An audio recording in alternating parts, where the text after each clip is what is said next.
গতকাল রাতে বানিয়েছিলাম মাশরুম বিরিয়ানি। হলফ করে বলতে পারি যে তুমি বা আমি বা আমরা কেউই চট করে এটা খাই না।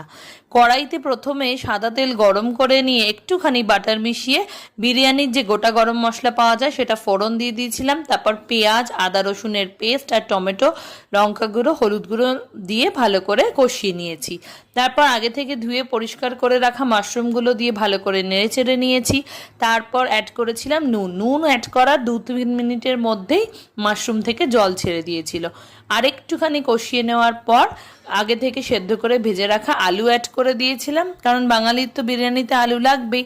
আর তারপর গ্যাসের ফ্লেমটাকে একদম কম করে দিয়ে লেয়ারিং শুরু করেছিলাম। দেরাদুন রাইসটাকে ভালো করে নুন দিয়ে সেদ্ধ করে রেখেছিলাম ওই 90% মতো। তারপর চালের একটা পরত দিয়েছি, বেশ মোটাই ছিল এই পরতটা। তারপর ধনেপাতা, পুদিনা পাতা আর কাঁচা লঙ্কা কুচি আগে থেকে করে রেখেছিলাম, সেটা ভালো করে দিয়ে দিয়েছি। আর বেরেস্তা ভাজা ছিল সাইডে, সেটাকে অ্যাড করেছি। তোমরা তো জানোই বেরেস্তা দিলে দুর্দান্তভাবে স্বাদটা আরও বেড়ে যায় বিরিয়ানি। আর তারপর আরও একটা লেয়ার দিয়ে দিয়েছিলাম সেম ওয়েতে, সেম থিং রিপিট করে। তারপর অ্যাড করেছিলাম ছোট ছোট বাটারের টুকরো। বিরিয়ানিতে মূলত ঘিটাই আমি অ্যাড করে থাকি, কিন্তু বাটারগুলো দেওয়াতে মাশরুমের সঙ্গে যে কম্বিনেশনটা হয়েছিল সেটা দুর্দান্ত ছিল। এরপর 10 মিনিট সিমে দম দিয়ে দিলেই বিরিয়ানি একদম রেডি।